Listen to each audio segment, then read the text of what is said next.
أعوذ بالله من الشيطان الرجيم. بسم الله الرحمن الرحيم. الحمد لله رب العالمين، الصلاة والسلام على رسول الله وعلى آله وصحبه أجمعين. أما بعد، إن شاء الله ini penutup kayaknya kabar ya Bukhari. Bokonna torbatami fi saglafa irra jechu. Bokonna torbatami fi saglafa sanarra jirra. sanarra adita sadafa.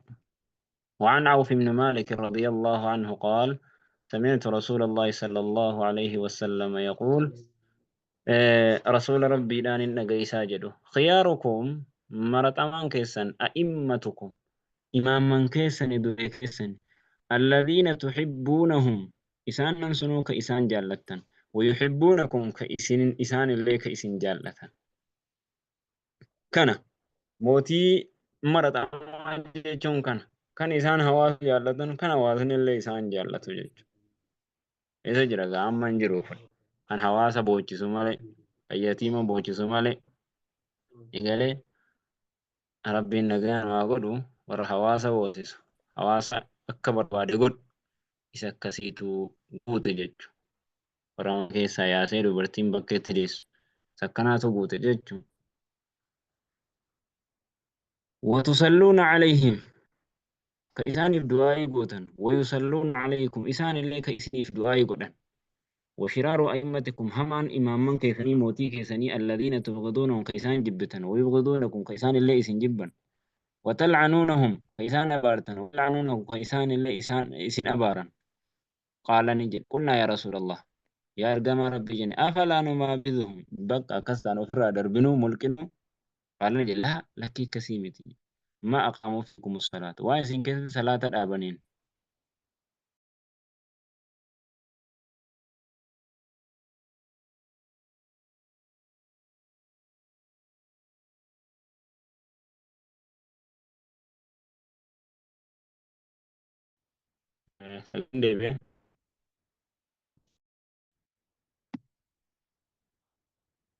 deebi'e jira. Jira. Haya.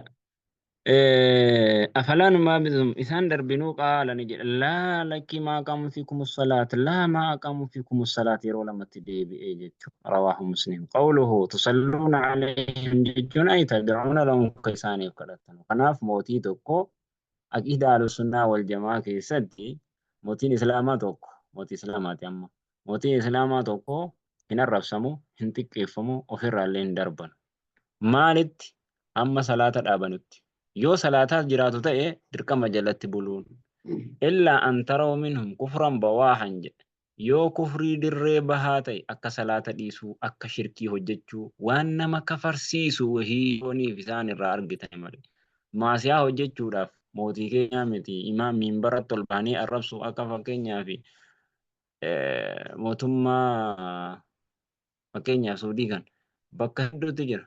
Warra ofii isaaniitiif shirkii hojjetanutu mootummaa Suudiiti waan jedhan. Biyya sanaa fi mootiidha. Mootii Islaamaati.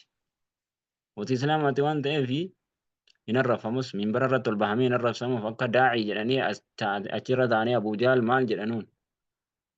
Maasiyaa hojjechuun waan biraati.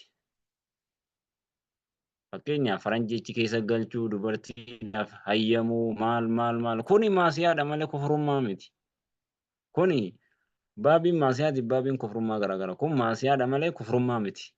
Kufrummaa jechuun waan karaa islaaminaa irraa achi nama baasu jechuudha. Kanaaf mootummaa irratti hiriira irratti bahuun maal irratti bahuun mormii irratti gaggeessuun kun hundi isaatu qeeqni karaa hundaa yoo heddummaate isallee akka inni jal'atu daran taasisa jechuudha. Kanaaf hanga inni salaata dhaabee jiruun hanga inni islaaminaa qabuun maqaa islaaminaa qabuun ofirraa achi hin mulqanu jechuudha. Kan وعن عياض بن حمار رضي الله عنه قال سمعت رسول الله صلى الله عليه وسلم يقول أهل الجنة ثلاثة ماتين جنة أنا مسديد ذو سلطان مقسط أما درجة سدين كنا كفو صاحب دانيا مقسط حق دلقو موفق لافسا كتئ يوكاهو موفق جتون كان قرآن والقطم وجتو شريعة والقطم جتشا قوتشيسا ورجل رحيم قربان ماف ريفة تجد أمس أهلي جنتها كيسا ماتين جنتها ربنا هاتايس وماتي جنتها أمس قربا رحيم نما ريفة رقيق القلب كان قلبي لاف لكل ذي قربى نما إستري هات هنداف مسلم هنداف نما قلبي لاف وعفيف أكسم نما تيفما تئ طبيو مساتي حرام الرابدي راتي فما متعفف كان تيفموت بدي أدادا راتي فمو داف of dirqu ذو عيال صاحب ماتي كان تهيجج رواه مسلم باب وجوب طاعة ولاة الأمر وكنا سديت مفان بام نكون دركمة وجوب دركمة وطاعة قال يقولون ولاة الأمور نما دان يما موهجرون في غير معصية كيست كان انتهين وتحريم طاعتهم قال ساني يقولون مو حرام توتي في معصية كيست أما كيستي معصية قال يقولوني في الرسول هريرة بهم غرغر fakkeenyaaf qaalii godhuu jechuun maasiyaa hojjedhu yoo siin jedhe dhufe qaaliin gootu. Garuu immoo hanganni siin dhufe maasiyaa hojjedhu hin jedhinitti irratti baatee arrasitee maal hin jettu jechuudha. قال الله تعالى يا أيها الذين آمنوا يا ور رب التمنتن أطيعوا الله قال ربي قدا وأطيعوا الرسول قال رسولا قدا وأولي الأمر منكم إسن الرالي ور دان يما موه منكم جتون مسلمة أكا كيساني راجتو أسرت ولاة الأمورين كجن كوني ورّا دانيوما موهي ورّا أنغوما موهي كجد كوني علماء بكلمة كودن علماء في أمراء علماء دا في موتتي دانيتي علماء دانيا مسلمة ورّا أمري مسلمة موهي أكتتان شريعة بيان سو كيست شريعة نما برسيسو كيست غرا حقي تنما وامو كيست خرا كناني ولا تأمري جدا fatwaa gaggeessuu keessatti walaata amrii jedha. Kanaaf majlisni dhuguma saniin ulamaa'iin hoogganamee caalimaan hoogganamee amrii diin islaamaa gaafa namaaf kan kennu ta'e gaafa sana walaatul umuur jedhamee waamamuu danda'a gara kana.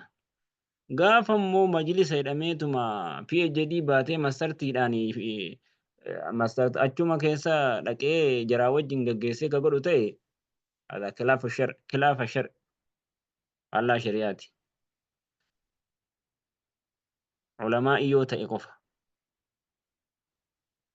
isa kana dhimma islaamaa waa'ee islaamaa musliminaa beekuu dirqama jechuudha. Kanaafuu walaatil umuur ka jedhuun inni guddaan immoo isa kami? Walaatil amri wa ulil amri minkum ka jedhu kuni daanyaa mootii biyya bulchu isa guddaa jechuudha. Waa ajajuus danda'u dhorkuus danda'u jechuudha. عن ابن عمر رضي الله عنه أن النبي صلى الله عليه وسلم قال ولاة الأمر كيسا هنقلوا جتشو أمو دمير منكم إسنين راكا جدو كوني مسلمة كيسا نرى جتشو مالي كافر عمتي جتشو كافر ولاة الأمر كيسا هنقلوا جتشو متبين كافر عن ابن عمر رضي الله عنه أن النبي صلى الله عليه وسلم قال على المرء المسلم قربا مسلم رتتهال السمع والطاعة أقيون قالي قدون فيما أحب وكره وان جالتو في جب كيسة اللي bakka waan jaallattu keessatti si ajajinaan qaalii gootee waan jibbitu keessatti immoo nan didaan hin danda'amu. Waan jaallattuuf jibbitu keessa dirqama qaalii godhuu qabdu. Illaan yoo mara bimaasiyaa yoo maasiyaatti kan ajajimu ta'e malee. Wanni inni jibbu yoo maasiyaa ta'e qofa. فإذا أمر بمعصية ويتأمر أمر بمعصيات فلا سمع ولا طاعة أجون إنجروا قال يقولون الله إنجروا جدهم متفق عليه. وعنه قال كنا نتان إذا بايعنا رسول الله صلى الله عليه وسلم ويترسوله فأدي قونه على السمع والطاعة قال يقولوف دقهورت يقول لنا ننجر رسولي فيما استطعتم وهندن ديسان كيستك آليكي يقوتني جد أكنا حقني متفق عليه. وعنه قال سمعت رسول الله صلى الله عليه وسلم رسول ربنا نجي يقول كجل من خلع نمني بافت يدا حركة من طاعتي قالي قدورة قالي ولي أمري قدورة لقي الله ربكم نما يوم القيامة قويا قيامة ولا حجة له حال إساف واتوكو همتون هنجرين